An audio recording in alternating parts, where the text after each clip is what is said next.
All right, y'all. Right here we have this lamb faux cast iron skillet right here. This company sent this to me so I can show this thing off to you guys. So thank you to them for partnering with me on this. I just have some beef tallow right here that I'm putting down as kind of my fat, my oil, because I want to cook an egg with you guys to show y'all how well this works. I find that eggs are usually the best whenever you want to test out a skillet because they're so fragile.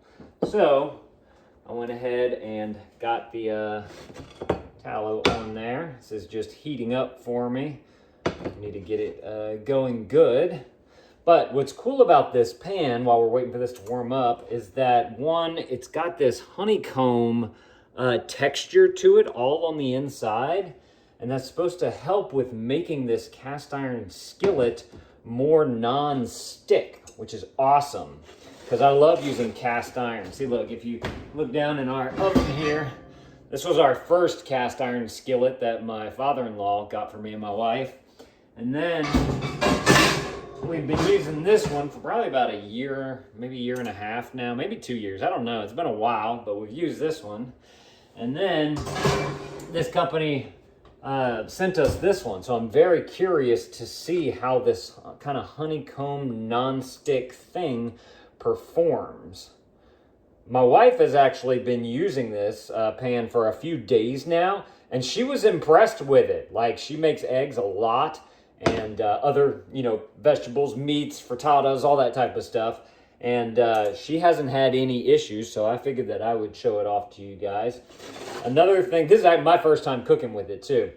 Another thing I want to point out, I like this wooden handle right here. One, it doesn't get hot because it's made out of wood, and it's long enough too so that you can get your hand further back from the heat of the stove right there. So I like how it, they give you such a long handle. And I like the little circle nougat on the back right here. So if you do like to hang your pans, you can do that, which is super cool as well. So, all right, I think we got it pretty warm right here. I got some nice fresh farm eggs right here. Let's go ahead and crack this bad boy on. How do y'all crack y'all's eggs? I gotta know. Because, my wife does it where she hits the counter and then opens it. I used to do it where I hit the edge of the pan just so that it doesn't have a bigger crack. So, I'm gonna try it right here like my wife does. All right.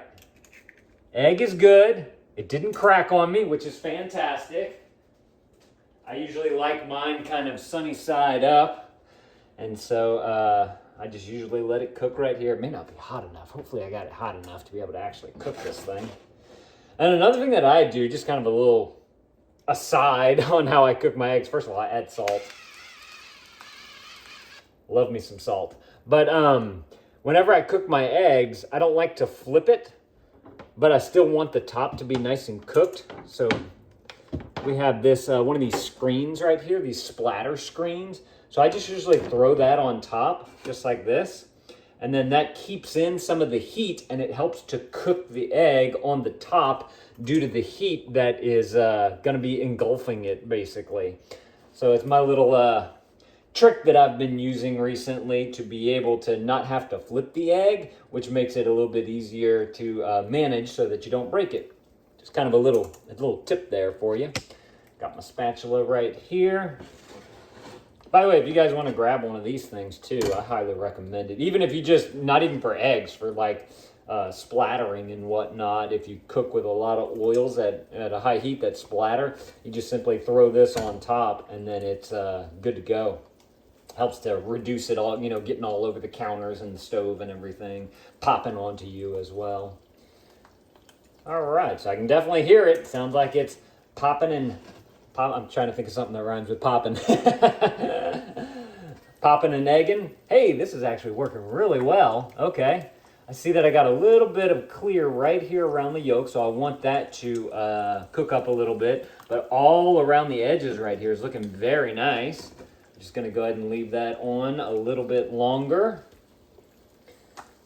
This one right here, this pan is the 10-inch pan. They do make a smaller one if you don't need as big of one. And then they also make a larger one as well. They make a 12-inch one, 8, 10, and 12. So you can definitely go and get the one that you want. Or if you want a whole set of them, you can go and grab a whole set of them as well. Go and check the listing Oh yeah, this is looking nice. And look, you can see how that oil is keeping it nice and bubbled up. And so it's not, I don't think it's gonna stick. Let's hope it doesn't. You know what, I'm gonna try to not use the spatula. Whoa, hello. So I'm just gonna, oh look, it moves. Oh, that's amazing. So it is not sticking at all. That is fantastic. So I can literally just slide this onto my plate just like that. And I have a nice, freshly cooked, sunny side up egg with no issues with it sticking to the pan. That means I don't break the egg yolk in there if you don't want it broken. This thing is awesome. I'm impressed by it right here. Like I said, my wife she's the main cook in the house, and she's been using it for a good while now. And we haven't had any issues. You can see that it's not like there's no residue sticking to it or anything like that. And whenever I go to clean it, because I do the dishes in the family, I just basically take a rag and kind of wipe it out, and then I take a wet rag to wipe it out to get all the residue that's left in there, and then I take a what do you call that?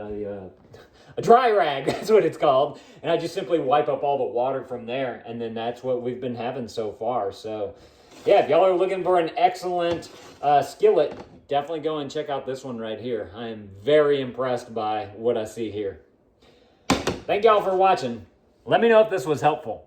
If it was, consider adding this to your cart. Make sure to go and get the right size for, whatever size you might need for your household, depending on, how often you cook, how many people are in the household, and all that type of stuff. As I mentioned, there's 8, 10, 12 last time I looked. So y'all definitely go and grab y'all one of these if this is something that you're looking for. Thank y'all for watching, and Dad out.